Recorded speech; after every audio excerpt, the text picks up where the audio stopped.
Mommy, is that Santa Claus? No, honey, it's not Santa Claus. It's roll after midnight. Ho, ho, ho. Welcome to another show of Roro After Midnight. And what time is it? It's exactly 1 a.m., 11 p.m. in the Pacific, and 2 a.m. Eastern Time, where our guest is going to be calling from. So I'm going to put all my graphics up here. Okay, okay, that's on the right side, the left side, whatever. We are jumping immediately to our sections of this program, okay? Because we have a lot of stuff to cover. And by a lot of stuff, I mean, you'll see with my guest, okay? I would cover him anytime, okay? I don't have to sing. Anyway, as a reminder, you can follow me on Facebook, Roro the Tenor, or on YouTube, subscribe, Filipino Tenor. And you can follow me on Instagram and Twitter. And you can, send me 50 cents. 50 cents. Okay, I only need 50 cents. At Roro the Tenor, at Roro the Tenor. Now we go to our joke of the day. Ladies and gentlemen, our joke of the day is, why doesn't Santa Claus have any children? Because he only comes once a year, and it's down your chimney. Yes, girl, yes. And our pickup line of the day is, I'm not Charmin, but I'll be all up in that booty. And we have a new section now called What Really Grinds My Gears. Wait. What really grinds my gears? That's copyrighted. We can't use that. So, for my fellow gay friends, my version is, what really grinder my queers? You know what really grinder my queers? Let me tell you what really grinder my queers. You know when you log on to the app like Grindr or Scruff or Tinder, is when you get messy and being Asian, being non-white, being Asian, Latino, or Black, you know what really grinder my queers? When somebody sends you this, you're very handsome, especially your ethnic look. Really? My ethnic look? I mean, yes. Oh my God. I have to make sure I look more Asian today because they really respond to that. Where's the eyeliner? Do you have the eyeliner? Because I need to get my ethnic look on. No. Non-white friends and even white friends and even non-white friends towards other non-white friends, please do ever say your ethnic look. That is wrong, I tell you, wrong. And on that, I just want to let you know that joke and pickup line of the day was generously donated by my husband, Steven. You can follow him on Instagram at Steverino Hunter. And before I bring in my guest, I'd like to remind everyone to please wear a mask, social distance, wash your hands, preferably washing your hands over sanitizer when you're at home, because sanitizer really do dry your hands dry your hands more than washing your hands. Now, I'd like to bring you now my special guest, the husband of last night's special guest.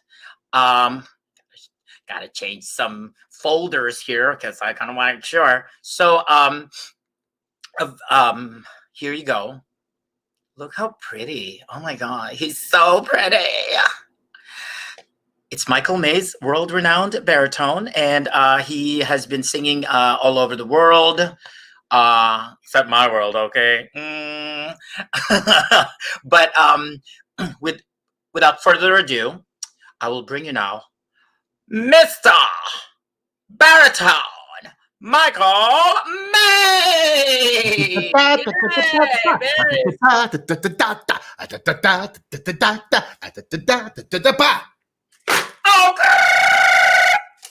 Yes. Hello, Michael. Hey, Rodell, what's going on? How are you doing? I'm doing good. You seem as crazy as normal.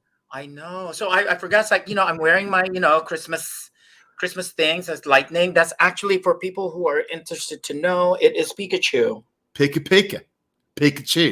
Yes, Pikachu with the hat, So see, I match him because he's yellow and I'm yellow with the Oh hat. God. So I never know where to laugh at these jokes or not. I know. Is It's it like, okay to laugh? I don't know. it's like, oh my God, when I hear people say, oh my God, those yellow people, I prefer the term mustard. I'm a mustard person, a mustard American. Dude, my inner guilty white person is just having a heart attack right now. I don't even know And what then to say. and then when I go to France, I'm a Dijon American. Okay. So I don't endorse this. I don't endorse these terms, by the way. by the way, you can follow Michael Mays. You can subscribe, or actually, you could check out his website, www.michaelmaysbaritone.com. Make sure it has the word baritone, because if you just put michaelmays.com, it's not the same. That's some weird dude. Yeah, there's I a lot know. of us. There's a Yeah. lot of Michael Mayses in the world. We got like this club of Michael Mayses. You know, Yes. Yes. Are you there's done? not a lot of Rodels. There's like one Rodell Roselle. I don't know if there's Can no other ones out there. So Can I do my job? Are you done? Sorry. Yes. Okay, good. I'm used to being in your chair, so it's gonna be our chair. I'm kidding. And you can also follow him on Instagram and Twitter at Mazer the Hazer. They're both Z's or Z, as in some countries. We're At not. Mazer- This doesn't go to Canada. We're done. That's true. And I'll be putting all that information down there. Now, let's start with, somebody put a, oh, look, we have a sec. Carl Reyes says, hey, boys. Hey, Carl. Yeah, Carl. Carl. Carl. Exact, right? Walking Dead. Okay, now we're going to talk about Mike's origins. We're going to talk about, where he was born, where he grew up, how many brothers and sisters. This is enrapturing. I'm so compelled. Oh, yes. Love your stealing. Amazing. Okay, go ahead. God. You wanna know where I'm from? Yeah, like tell So- everyone watching, it's like at least they know, by the way, guys, we're gonna do this. So if you're listening and you're part of this and he ever hears you ask this question again, he'll be livid. So he will tell you everything now. So look, I'm from a little town outside of Houston, outside of Conroe. Because you never can be in Texas, you can't say outside of a major city because it's a big fucking state. So I'm from a little town outside of Conroe, Texas, called Cut and Shoot. That's a cut and a shoot. And I grew up in this little bitty town and played football for a while, and then broke my fingers, couldn't be in my typing class. Figured I had to do some kind of elective, so I picked choir because those drama kids are weird, and those were the only two choices we had. And made All-State, got a scholarship, learned how to read music, and now I'm an opera singer. Isn't that crazy? Yeah, now you can talk about I know. Now you can talk about studies and training, where you went to school for when you.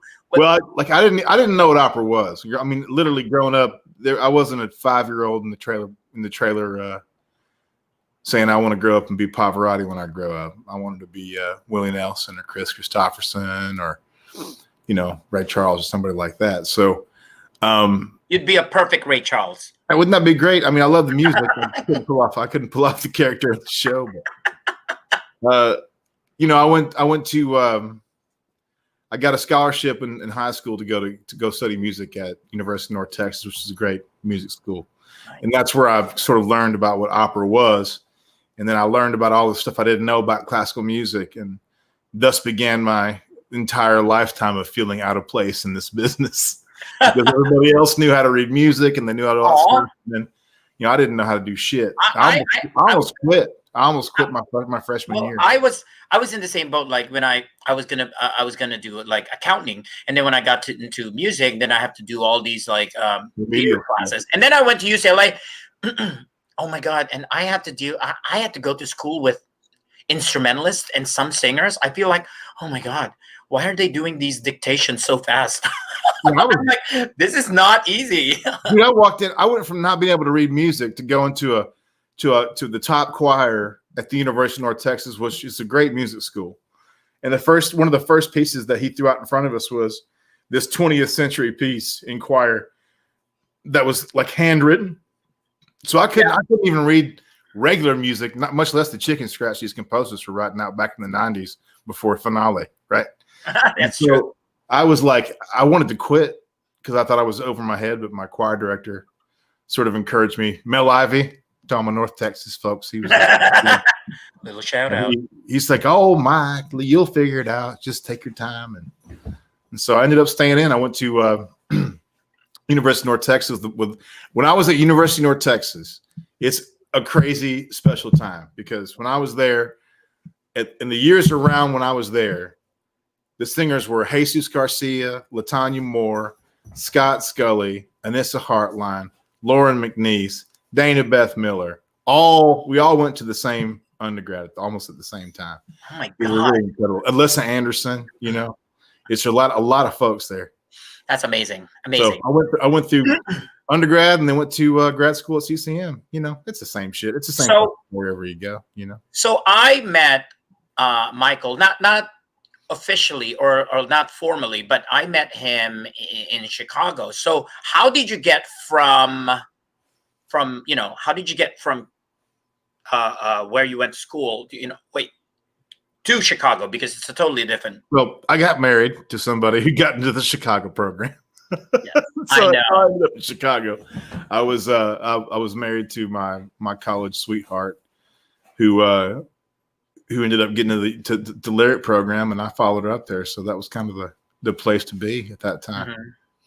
Yep. So now that we're done that, just so people know, Michael Mays is specifically known for his signature role of playing Joseph de Rocher. Is it Rocher or Rocher? Rocher. Yeah. So Joseph de Rocher in Dead Man Walking. I did not read the book. However, when the movie came out, for those of you who are not familiar, he played the character that Sean Penn played. Although, it's like we did not expect, some bulging muscles in the opera. It's like, oh, that's not what Sean Penn looked The like. opera world did that, man. We were like, opera, we got to have somebody with, no one's going to watch this shit unless somebody's got muscles popping out anywhere. Tell me, do something.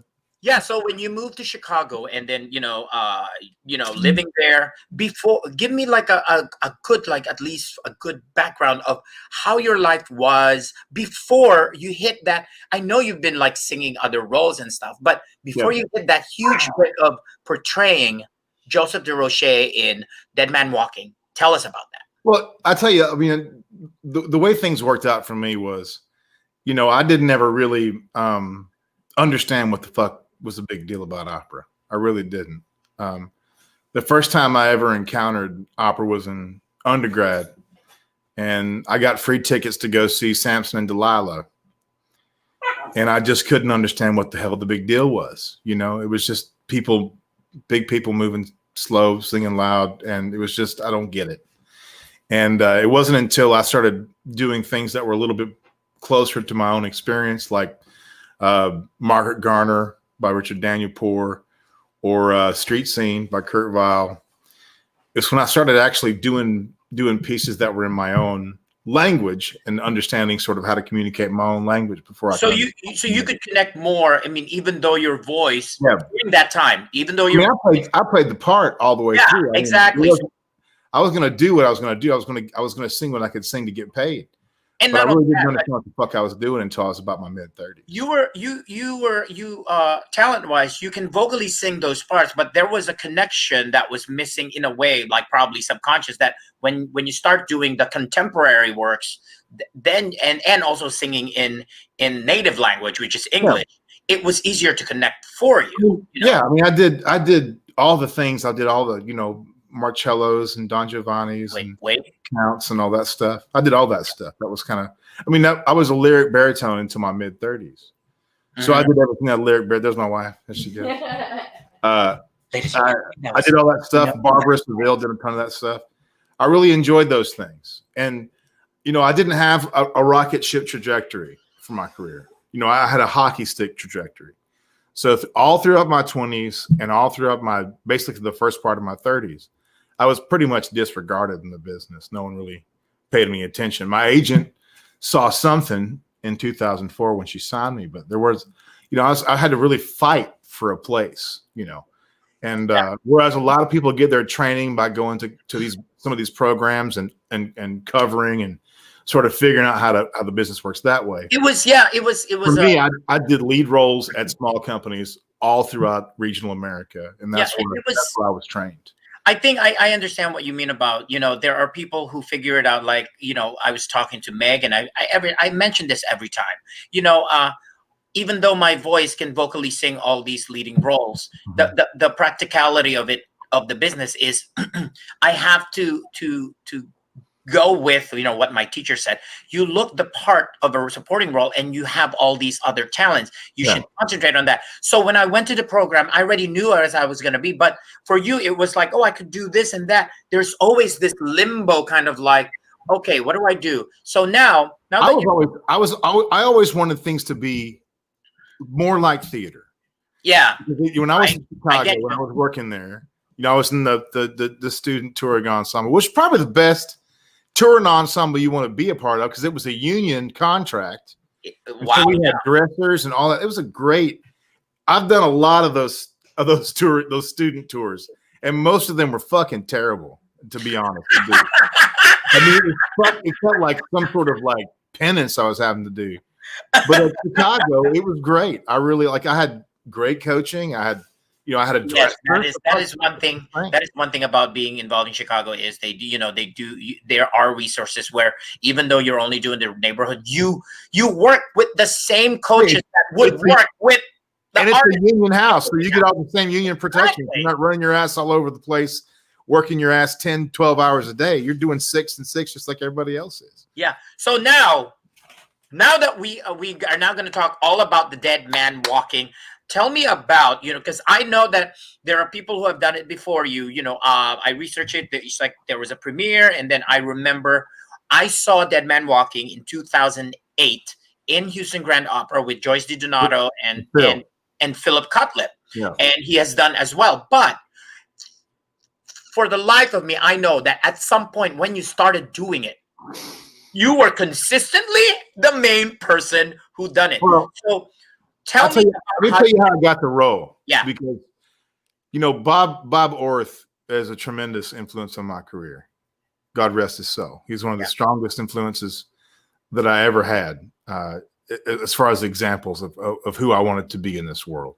Bob Orth was it.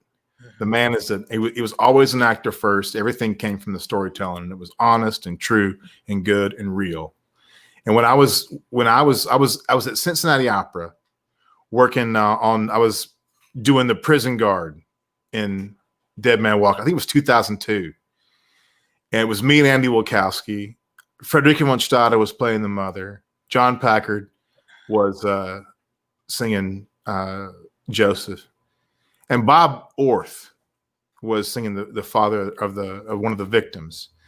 And the way that man told that story was, to me, everything that opera could be. It was the consummate like interaction between singing and acting it was absolutely definitive. And when I as a young singer, seeing that show, I could see that was a story that I could tell with more personal and historical relevance than a lot of folks could, because like this is the world that I came from, right? So I knew the first time I heard that show that I was going to be singing that. That was my big audition aria in 2004 for Santa Fe Operas. You sing one aria in front of everybody. And everybody told me it was the stupidest thing I could have done because they wanted to hear standard stuff, but that's not what I am. And it actually ended up being something that I did a lot, but doing that role and seeing that done then, like I knew that there was nobody that could tell this story like me, right? Because I have so much personal relation to these people and to this story. So at one point, I was sitting in a bar with Kostis Protopapas from Tulsa Opera, and he was talking about the idea. We were just sort of tossing around ideas, and he was talking about he wanted to do Dead Man Walking, but he wasn't sure. And in a rare stroke of confidence, which I haven't yet to match and never had before done, I turned to Kostis and I said, "I'm your Joseph. There's nobody that can tell you." nice. Yes. And he like was kind of taken aback a little bit at the hubris of it. But I think after I sold him on it, he believed, and he gave me my first shot. And I'll forever be thankful for Costis for that, because honestly, up until that point, you know, I didn't have a lot of success. I was out there casting about. You know, thanks to Roberto Mauro and David DiChiera and Michigan Opera Theater, they gave me a lot of chances and things that I wouldn't have had otherwise, and sort of large and regional houses. But yeah, you know, I was sort of stuck in a limbo. And were it not for that opportunity to tell that story the way I did, you know, I had never sung Scarpia or Rigoletto or any of those dream baritone roles until I did Joseph. And then when I did Joseph in these houses, a lot of the places that I did Joseph said, hey, he could be a great Scarpia. He'd be a because they actually, this time, because no one would give you the opportunity to show what you can do as an actor and a performer. But when you got that, they saw. And not only that, because we are in America, because it is in English, because they are familiar with the story, they were so easy to connect to what you are portraying. There's nothing in the world I love more than singing in my own language to an audience that understands what the fuck I'm saying. Exactly. It's all. I mean, we all understand that we are living in a European art form, which is an imported art form. The American art form is football and baseball. That's the American art form in musical theater. That's American art form. European is imported, and there's a tremendous hedge to understanding when you have an American audience looking at an opera in German or Italian. That's just the way it is. It's the basic truth we have to get over. And so when I have the opportunity to be able to speak to my audience in my own language and not have to have them looking up at the subtitles back and forth and all that stuff, you have an automatic sort of connection to the audience that you don't have in those other ways. And you're also telling stories that they can relate to, unlike the story of some king or duke that's, you know, out there fucking people he shouldn't be fucking or whatever. Yeah, I guess that's super interesting to some people, but to people like me that grew up in a trailer, we don't give a whole lot of fucks about that. Exactly. So for me, I always, you know, because I came to opera through this way, I always wanted to bring opera to my people, but I can't show up with Magic Flute because they don't give a shit about that, but they'll give a damn about Dead Man Walking or Everest or Soldier Songs of Glory Tonight. Yeah. So in this picture right now, this is Joyce DiDonato singing Sister Prejean, right? Yeah, she was. Now that we're talking about, you know, all these performances, tell us exactly like where you've done. I mean, I could have pulled it in your bio, but no, people want to hear from you where you've done the shows and where. Give us an idea of the you know, the reaction. I've seen the show. I cried many times. Okay, I mean, and this is with all due respect. I mean, all the singers are we have a here whatever it is you heard said earlier here from David Childs. Oh, Child. Child. I was gonna say oh no, now I lost my thought. What was I saying?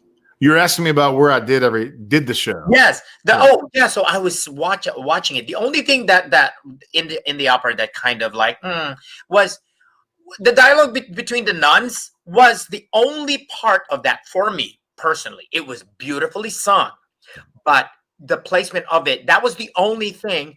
But everything else really was I'm just stuck to it. I want to know what happens. Oh my God, I know the story, but it was presented so well. Now I know I'm explaining like, how I felt, but tell us when you started singing this, you've traveled to many places and you expect them to like be moved. Which places, two things, which places you were ecstatic that you're performing it, and which place you didn't expect people are actually going to respond and to actually love it. So okay, so you know, like in the South, generally wherever if you look at a state that is a former slave state, generally those are the states where they just love the death penalty. So where a lot of states are sort of trying to get rid of the death penalty. You look at states like Oklahoma, Texas, Florida, Georgia, Louisiana, all that stuff. You look at those states, they're trying to put in an express lane. Right. So when my debut of the role was in Tulsa, Oklahoma, I was sure There was Yeah. going to be a lot of controversy. Uh-huh. You'd be shocked. They fucking loved it. And at that performance, I'll let you know, this is talking about 2012. So you're looking at when it was right at the beginning of social media where you had fan pages and whatnot, you know. We had individual pages. Was that right when fan pages came out? So for me, what was great about the fan pages for Facebook and the subsequent sort of explosion of social media was that I had an actual direct connection to my audience. I didn't have to go through the company manager. I didn't have to go through the general director, all those people. I didn't have to get a filtered version of what was happening out there. I could speak directly to my audience. My audience speak directly to me. And so as a part of what we do, you know, you recognize this whenever you go out there, the hardest part is sort of accepting praise when someone's like, hey, that was really great. You so moved me. For me, I was raised to be humble. So it always was problematic for me. So you have to sort of get used to sort of putting on your armor and getting ready to receive this stuff. And there was a lady who sent me a message on my Facebook, and it was the first part of it was this kind of stuff you normally hear. You know, it was so beautiful. The singing was incredible. The acting was amazing. It was really moving, and et cetera. And, you know, it's like, thank you, thank you. And then she had a paragraph. She said, my daughter was murdered 7 years ago. Oh, And you changed the way I think about the man who murdered my daughter. yes, that's exactly how I felt. Was like, I mean, he still did it, but the backstory, the you know, the personal. Well, listen, but the word opera means work, doesn't it? Yes. And I know it means, in one sense of the word, it means a work of art. But I think that opera should do work wherever it's produced. And an opera like Dead Man Walking, wherever you produce it, it does work in the community it's in. It does. It provides understanding and empathy, not for just people who are trying to say like, hey, we need to get rid of the death penalty, because it's not a preachy piece. You could walk into Dead Man Walking and say, I believe in the death penalty, and leave and still believe in the death penalty. If I'm doing my job right, I want to make the people that believe in the death penalty say that motherfucker deserves it. Mm-hmm. So, but you could leave that show. It doesn't take a position on the death penalty. It just pulls back the curtain on the entire process. I think the cool thing about watching it is, not being of Southern, upbringing, Mhm. is when you saw both sides, you're like, oh my God, who do I go for? Because they have these stories and it's so sad, and I understand there's a problem, but then that's what's so cool about this opera. So Jake Heggie, good job on writing this. Well, Sister Helen talks about this. She says that it's her job. If you look at the cross and you look at the arms of Jesus Christ outstretched on the cross, Yeah. and she uses this analogy a lot. You look at one end of the cross, you have the families, the victims' families. Okay. Now they've had somebody yanked out of their lives. There's a big hole that's empty there. It's a big emptiness. Yeah. Because their loved one's been ripped out of their lives by the deeds of some terrible fucking person. But then on the other end of the cross, you have the families of the perpetrator, who might not necessarily have done anything wrong, but they're still going to lose their loved one too. So there's a lot in common between these two people. Yeah. Two groups of people. And Sister Helen's job always was to try to sort of bring those two groups of people together and sort of create some kind of understanding and empathy. And that's been what she's been doing. Yeah. Yeah. Oh my God. And we're back. Well, okay. When you think about opera like this, right? This kind of opera, you can't get the kind of emotional reactions you get from a piece like Dead Man Walking or Glory Denied or Everest or As One. These stories, I don't care how good you do Magic Flute. Mm-hmm. You're not going to get that reaction. I don't care. You're not going to get that. You could do, Bohème is the most perfect classic opera there is. You're not going to get that reaction, the same reaction from an audience you're going to get. I don't care how good your cast is, period. Because you're not telling their stories. You're telling somebody else's story. There were only two shows that I really cried. Like, really, I was like, oh my God. I cried for more than 2 minutes or something. The first one was Dead Man Walking, and the other one was The Passenger. Yeah. When I saw The Passenger, I was like, oh my God, this is so heavy. It's like, because you feel for the, for the characters and all that. So, hell, Rodell, I got to do Dead Man Walking in New Orleans, for fuck's sake. That's where it fucking happened. Woo! We had people like sitting, so we had to do a panel discussion about sort of, the opera and stuff. They all, we do those things where you sit up and talk and people listen and whatever. And there was a lady that stood up in the, when you're doing Dead Man Walking in New Orleans, Louisiana, everybody in that audience has a connection to that story. They know, they either know the people that were killed, or they know people that know the people that were killed. Yeah. Or they know people that know the people that perpetrated these crimes. So that's got a different kind of responsibility, different kind of energy in the room than doing, Magic or, Magic Figure or some shit. And this lady like reached out, like literally said, I drive by that son of a bitch's grave every day, and I hope he. Oh wow! I mean, that kind of stuff. That's gold, man. That's what. Those are the stuff you want to hear as a performance. Like, oh my god, good job, and move it. There's David Childs says Dead Man Walking hit me harder than any opera I've ever seen. Small production in Santa Monica. So that works well in a small production. It does. It should be claustrophobic. Yes, I've never seen it done yet in a production that was absolutely claustrophobic, where you were too close to everything. I love it. Like a theater in a round, but a little bit. I want it to be in people's faces. Exactly. That's what she said. On that what she said moment. Now, but wait, there's more roles. That is, we're gonna go through first of all, we're gonna a few of them. So, brush away the death penalty. Gone. Okay, so I'm gonna show you a couple of pictures, and you're gonna tell me what role and where and what. Jesus, I'm gonna forget these. I promise. Oh, that was in Pensacola. That was Barbara Seville. Yeah, for real. That's my Questo Fusto there. Okay, and and let's see here. Who's the Count? Don't do this to me, Rodell. I'm terrible. Okay, you know what? Who's counting? Sorry, my question was who's counting? Okay, and this one. Oh my God. What is that? It was me as Papageno. My one and only Papageno I ever did. I was the biggest, scariest. I was like, damn, that's a thick ass boy, Papageno, because I was in my heavier days. That was that Amazon. That was that Amazon magic flute they did up in. By the way, you're gonna love this. I want you guys to Google drag queen Alexis Mateo. Compare this specific photo with her. Google it. You look like Alexis Mateo here. You gotta understand. Okay, now for the part where I love this. Now this is Catherine White, by the way. I love. So this part, like, what opera? Wait, but what opera? Right? Those are the operas, but what opera? But vowel movement. Ooh, what is this vowel? First of all, what are we talking about vowel movement here? I'm gonna show you a picture, and we're gonna ask Michael what vowel is singing. Are you ready? This is the first one.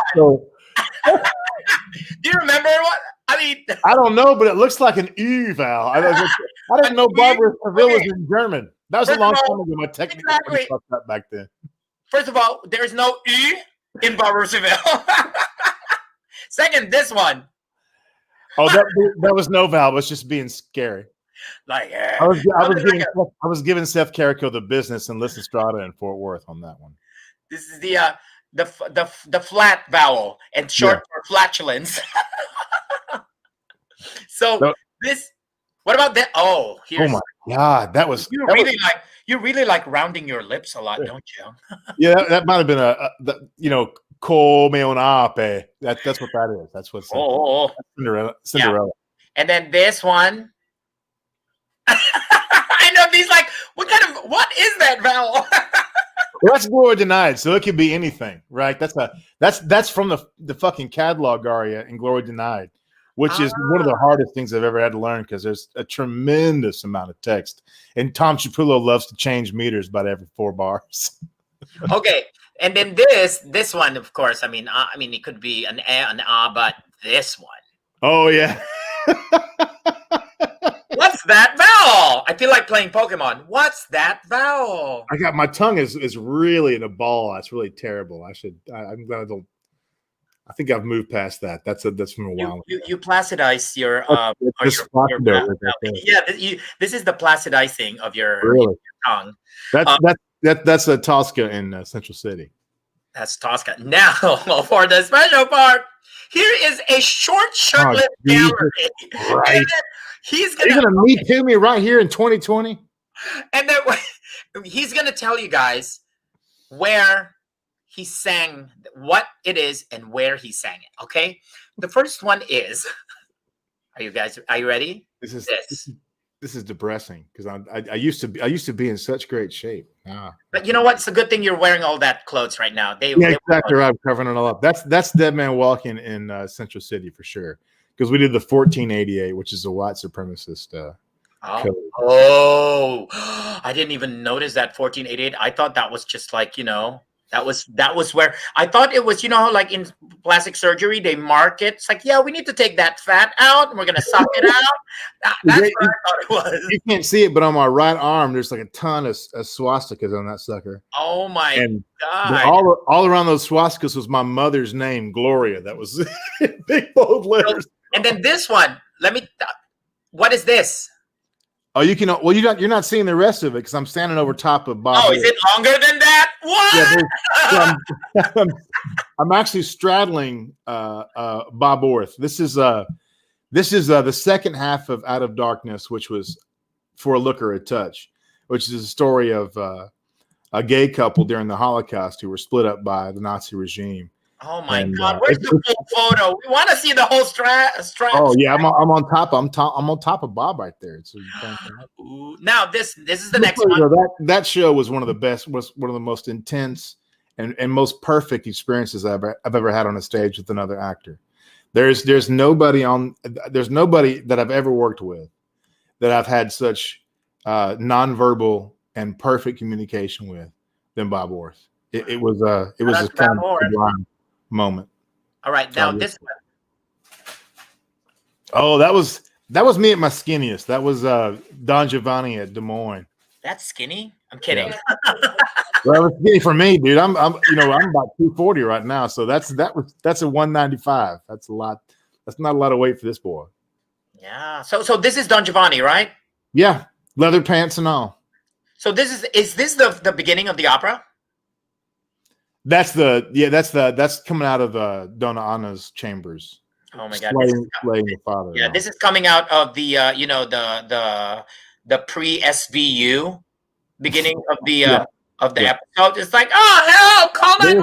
There was a dead body down there somewhere, for sure. Oh, and this one is the last one because there's only 4. Oh, that was Glory Denied, which it was a bit over sexualized for me. I didn't really understand why they went that direction, but it was. Come on. If you're in war, like people will have their shirts off. But this I hated this. I'll tell you, Rodell. None of us hate it, though. Let me bring it down a little bit. All right. This whole bear hunt bullshit that went through. I mean, look, I can't complain because it gave me a career. Because people wouldn't listen to me before I started working out. Yeah. And it's kind of a tragedy because I had the same voice and the same talent and everything else. But I had a voice teacher tell me at Santa Fe Opera in 2004 that I would never have a career unless I got pectoral muscles. Yeah. And she was right. And that's the tragedy of it. She was right. It wasn't until I actually started taking my fucking clothes off that anybody would listen to a word I had to say, which is the tragedy of it. And I understand it's a phase and it was a time that we did, but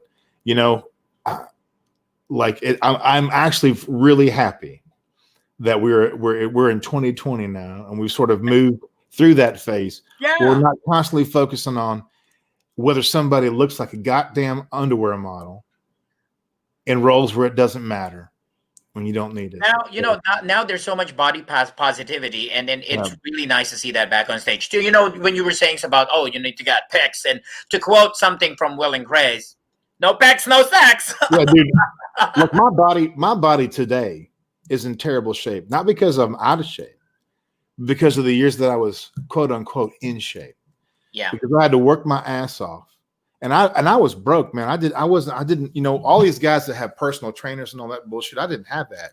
I didn't have enough money to pay for that stuff. So I did it all on my own. And Yeah. and a man who has himself for a teacher has a fool for a teacher. And that's what I was doing. And I wrecked my fucking body. And I'm still suffering from that stuff. And I'll suffer for the rest of my life. But hey, at least I got to sing some fancy opera roles. That's true. Now we go to a total tangent. It's like I usually save certain topics to only certain people that are very passionate about stuff. And you're gonna tell me your history when it comes to I'm gonna put equality in politics because your upbringing was so different from what you are now. So tell us about how you believe things or how you were taught things in the past and how you where you stand. Well, I mean, culture is strong and cultural programming is strong. And I grew up in Southeast Texas in a religious community, and that was my reality. And I was sort of, I was fed a daily. I went to church 3 or 4 times a week. And I was around for the birth of Fox News.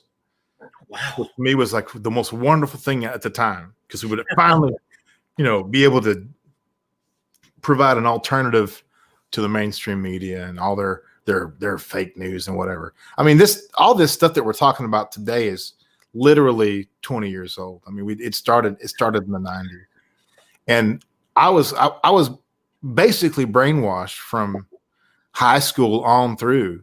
And I wasn't politically active until high school, but in high school I got turned on to Rush Limbaugh. And when I got turned on to Rush Limbaugh, I got turned on to Mark Levin. When I got turned on to Mark Levin, I got turned on to Sean Hannity. And it was this constant deluge of right-wing propaganda that filled my life. My family wasn't political at all. I was the political one. And I was whenever Clinton got impeached, I had impeached Clinton written on the back of my truck. I worked on George W. Bush's gubernatorial campaign in Texas, and I was a member of the Young Republicans. But the reason was because every day I worked my way through college and I worked my way through grad school, and I didn't like to do a lot of the retail jobs. So I worked on houses. I was a maintenance man. I was a house painter, and I spent a lot of time all day long painting houses and listening to talk radio. And so I was radicalized at a young age into a right-wing mindset. And it took me actually suffering some really severe trauma that almost ended in me taking my own life. Oh, my to God. Sort of rebuild my entire philosophy of what I thought. So, once I turned off the feed and stopped listening to the same confirmation bias over and over again, and then I had this trauma that sort of brought me to my knees and made me sort of really figure out what I wanted to do. So what was the trigger for that change or that realization that I'm on the wrong camp here? And then you started was it gradual, or it was just sudden? It was gradual. There was no aha moment. Mm-hmm. I mean, I had a lot of trauma and that I mean, I went through a divorce and all that stuff. That shit's terrible and that'll fuck you up forever. But what it was, I think one of the main things that really got me sort of moved over was the idea that when I was on the right, we were always about the Constitution and freedom. But when it came to gay rights and abortion, we were like, actually, we want a lot of control of that stuff. Yeah. And I had a lot, because I was given the gift of being able to leave this sort of reality of poor white trash or whatever. That's not at all. My family was actually middle class. We were sort of lower middle class folks, but this sort of identity of being, white trash or poor white or whatever. Yeah. Once I was able to sort of leave that and be able to move into this world where I was exposed to a complete, the entire diaspora of the human experience, not only culturally, but with sexuality and everything else. I mean, some of my best friends were gay, and I couldn't possibly maintain that these people shouldn't be able to get married, and yet I'm supposed to be for freedom. And these people shouldn't be able to do what they want to do with their body, but yet I'm supposed to be for freedom. There's a biblical metaphor about a well can't hold both salt and fresh water. Once you put salt water in, it's all salt water. And it just got to a point where I could not maintain these separate realities. And I had to actually come to some sort of like a come to Jesus meeting and really change my mind about things. And I couldn't very well have my best friends in the world be gay and then support a philosophy that says that they're not allowed to get married. That doesn't make any fucking sense. There's a lot of people right now like that. It's like, oh yeah, I like you as like, I accept you as being gay, but I'll support someone. It's like, but I'll support someone who thinks, you should be discriminated, but that's not my business. It's like, what? Well, I mean, for me, like, it was very, racism was a very accessible thing for me growing up. I mean, the N-word in my household and in my extended family's household was not something that would be even shocking to say or hear. It would be just normal. I understand. So I started being able to draw a lot of comparisons between all of these different communities and the way we're treating them, and the way we just sort of move these boundaries around arbitrarily and say, well, these people are okay, but these people aren't. The Irish are okay. Now the Irish used to be Irish were terrible. The Irish are okay now. So we redefine whiteness over the generation and what's okay. And the hypocrisy of the entire thing just finally tore me apart because I couldn't. Man, I've got principles. I really do. And I've often found myself on one side of an issue, and then the issues will change or the people will change. Yeah. My principles don't change. Yeah. Sometimes it takes me a while to catch up with them. I understand that. Yeah, I know. But my principles don't change. So I know it's a labeling thing, but it's, for me, if somebody asks me, it's like, what do you think you are? Well, I'm a moderate Democrat because, it's like just how it is. I think because of the upbringing of being religious, I'm not extremely religious. There's certain things I believe in, this and that. Do you have, like, if people ask, because, in case they're like, oh, so what do you consider yourself? I consider myself a democratic socialist. Ah, got it. Yeah, because I've lived in fucking Europe and I see how it works, dude. When I went over to fucking, I was in Germany, it blew my fucking mind, man. I've never had health insurance in my life, man. And not paid for. I had to pay for myself. Yeah. And I've always been broke, and I've always been like, especially like once I made a lot of life decisions early on. I was broke for years. I was homeless, living out of my fucking pickup truck, and there's no help here. I mean, art is not valued in America. Yeah, when I went over to Europe, man, I went to the doctor.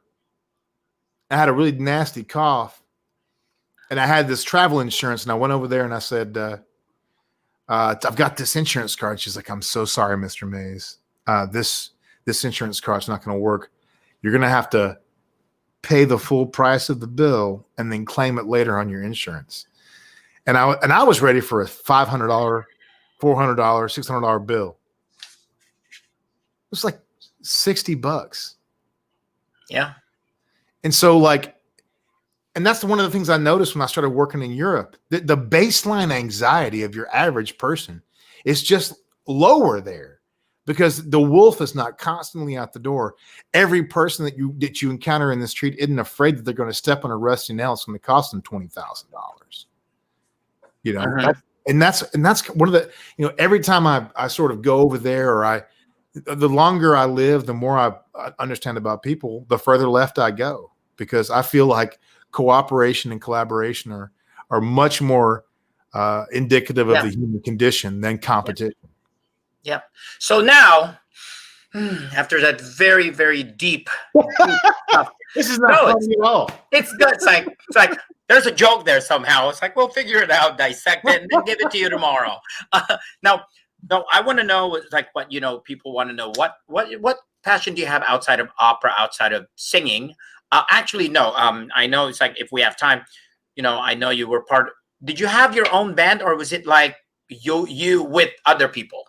Well, it's a few things. I did because I've always said that opera and country music are basically the same thing. It just takes opera 3.5 hours to do what country music can do in 3.5 minutes. Yes, that's true. So what I did was I created a show a few years ago with Atlanta Opera called From Opera to Opera, Liquor, Love, and the Lord, where I took a bunch of opera singers And we did one half that was opera and one half that was country. And we had like some conventions that sort of made that shit work. And I don't want to go into all that, but I had Leah Partridge and Corey Crowder and John Burton, all of whom had a very similar experience to me, which is we didn't grow up even knowing what the fuck opera was. We grew up singing gospel and country and bluegrass music and rock and roll music. And that's what we wanted to be. And so, and just because we decided to sing opera doesn't mean we don't do that stuff anymore. So and then when COVID hit, Megan and I started playing country and bluegrass music because there was just no other way to express ourselves. We couldn't express ourselves in opera. You have to have all this equipment. You have to have a stage. You have to have a theater. You have to have makeup and orchestra and all that bullshit. But me and Megan sitting down with her and her melodica and me and my guitar could do the same thing. Yeah. I mean, that's one of the reasons why, you know, I like singing, you know, pretty much all kinds of music, because it's just a nice break from what we do as a living. Now, what are other passions you got? Like, you know, like when I talked to Megan and she was saying, oh, gardening, and then she would, you know, do other stuff. The passion of ours. Like? It really is. I mean, that we share that passion. I mean, like when I was in Colorado, and we grew a lot of, we grew a huge vegetable garden a couple of years in a row. And we grew a lot of other stuff too, besides vegetables, but we grew some vegetables too. But, you know, it was for me, the thing about being an artist in a visual and oral medium is that it's really hard to hold what we do in our hands. When I was painting houses, working my way through grad school, I could paint a house and then look at that house when I was done and say, I did that. But what we do is like Quicksilver, because there are recordings and that stuff, but that's not the same as we can't really hold what we do in our hands. Yeah. And so being able to garden and grow and nurture things, being able to do that, being able to see the fruit, the literal fruit of your labor. Yeah. Is something that I really miss, you know? And it's also this similar to why we love to sing country and bluegrass music, because you have a closer connection with people. I can actually, when I play that music, I can look out at my audience, which may be 10 feet away from me, 5 feet away from me. That's true. Hey, and I can really focus on what they're experiencing. And I can't do that. I think, you know, there are people who are like, you know, every time I say, oh yeah, I love karaoke, it's like, it's, you know, I get to express myself. It's not that. It's like, I just see that closeness, that close proximity of, like, you have no idea. Everyone's inhibition goes down when they go to bars and drink, and you could see the real them, you know, outside of, you know, hopefully they don't get too drunk, but you see the real them, like listening to you, and you're like, oh my God, that's what I needed right now. They're there to listen. Master classes, Ro. That's one of the things I tell people is like, you know, yeah, bring all your opera bullshit. That's fine. But can you also bring something that you love to sing? I don't care what genre it is. Exactly. You'll be shocked, because all of a sudden, these people who are up there fucking landing planes with their stupid gestures and being boring as fuck, they sing something they love. They sing something they connect to. All of a sudden, this whole being appears. This artistically complete entity appears in front of you. And you're like, well, that's it. So you got to do that when you do this, you know, and that's what I love about that kind of stuff. You know, we're free to be who we are. We don't have to have all these constraints and rules and stuff. Yep, that's true. Now, well, good. Now we go to a section with binge-worthy show. Do you have time to go to watch shows? Yeah, dude. It's look, man. I mean, what have you been doing? It's like, what's going on in the world? Oh yeah, that. Man, I do that all the time, because it's. The loneliness of what we do is tough. And whenever you're able to really tune into a show, man. I mean, we just went on an American Horror Story binge a while back. Where are you guys now? Classic fucking show. We're in South Carolina, home. No. On the American Horror Story. Did you finish the whole thing? I finished the whole thing. I've seen it already. Oh, Megan hasn't. We actually started with 1984 because she hadn't seen anything. So we started with that, and now we're going back to the beginning and watching it. Oh my God! Like, I'm thinking, well, it's fine because none of them are connected to. Well, maybe 3 of them are kind of connected to each other, but 1984, not as much though. But what else besides American Horror Story? Do you have like what is that? A guilty pleasure of, like, oh my God, I can't believe you know how, like, some people say, oh my God, my guilty pleasure is watching the great British baking show? Like, what is your guilty pleasure watching right now? Probably Trailer Park Boys. Wait, that's a show? You never seen Trailer Park Boys? It's Okay, Canadian. what is it? What platform is it? It's on Netflix. It's just Netflix? about every episode. What I love about Trailer Park Boys, number one, it's really simple and really bass. It's super bass. It's super blue, and it's about like these four hapless losers in the Canadian trailer park, right? And they're always trying to like hustle. And the funny thing is, if they actually put as much effort into having real jobs as they did into hustling, they would have way more success. And the great thing about Trailer Park Boys is that there's 20-minute episodes. So you never have to commit to that long. And I love things that are like short, Like if I do long forms. The episodes are how long? 22 minutes. Okay. Oh, before we go, before we find it's like, so Carrie, I know we're being covered here. Carrie says, I love me some Michael Mays. I saw Dead Man Walking in London and was not ready for all the feelings and emotion and hardcore punch in the gut connection and trying to come out with my answers to questions about forgiveness and weight of hate. I myself feel as a victim of the violent crime, attempted murder and kidnapping. Wow. She made it so public. That's very, very brave. I dig me some Michael. He gives me opera baritone and country baritone, George Jonas. But best of all, my opera buddy is also my outlaw, Waylon, Willie Cash, and it got cut off. And Kara, that's probably a Star Trek character. Carrie has spent some time in the country music world, so she knows a lot of these characters and stuff. And then we got Carl Reyes saying, I want more F words from Michael. He makes it sound so sexy. Oh, and then what is that? Steven says, okay, it's like Kim's Convenience, yeah. Canadian and only 20-minute episodes. Oh, I see. The Trailer Park Boys. Yeah. So it is 20. That's good. That's easy to binge watch. How many seasons do they have? 14. What? Yeah, it's a lot, man.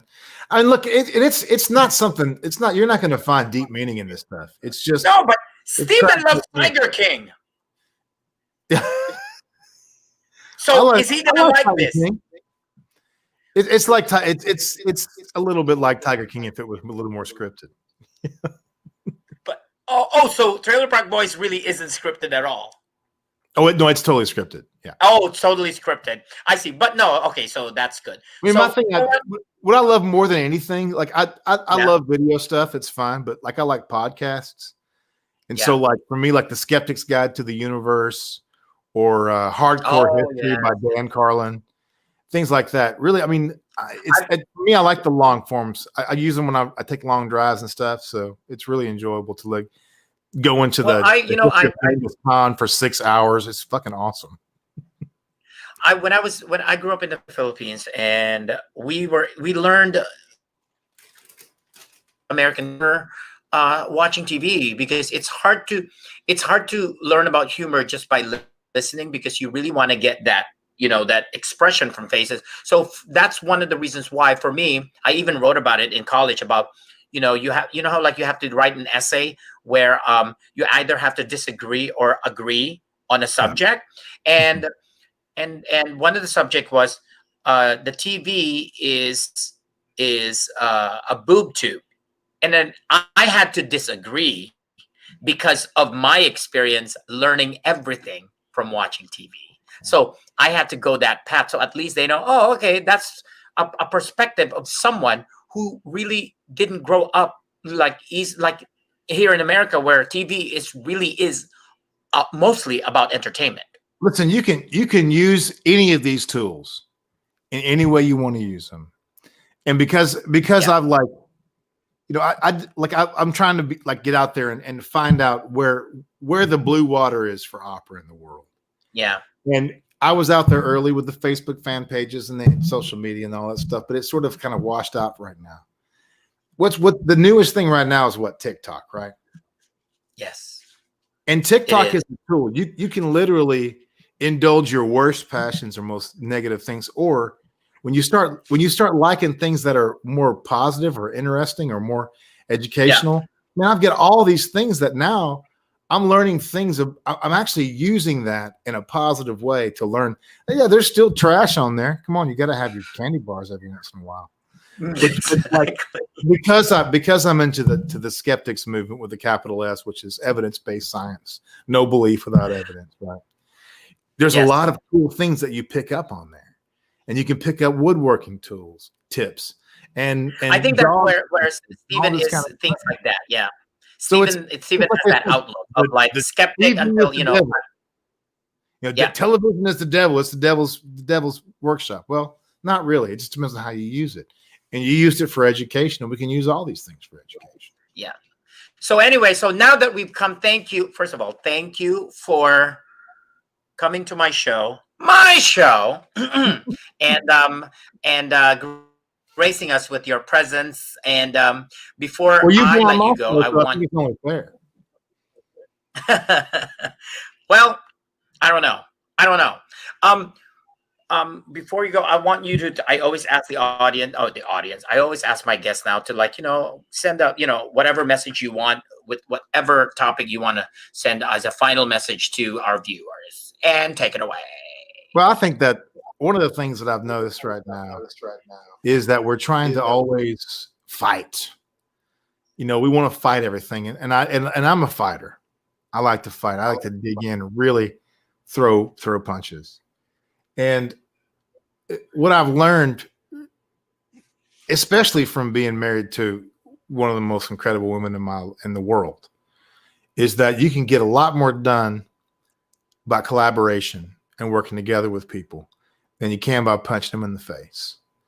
And so, as we move forward in all this crazy political time, I mean, I think we're all kind of tired of trolling. I think we're all kind of tired of hyperbole and overblown rhetoric. And I think that the time has come that maybe we grow out of that stuff, and all of us as an industry move forward towards a more collaborative and community aspect, and stop trying to beat the hell out of each other, and stop trying to see what we can get over on each other and what kind of cheap political points we can score. Because I think everybody is sick and tired of the Fox Newsy bullshit that's been happening in the industry. So I hope that we can finally understand that there are people that have actual skin in the game and whose lives depend on this industry, and quit playing these silly effing games and start actually talking to each other and trying to get something done, and quit with the goddamn theater. Because I tell you one thing, that I've been in theater for 25 years. And there's one thing that's given me, is the ability to discern bad theater from good theater. And what I'm seeing in the industry right now is a whole lot of bad theater when it comes to politics. So I would encourage everybody to abstain from the bad theater and lean into collaboration and relationships and working with people.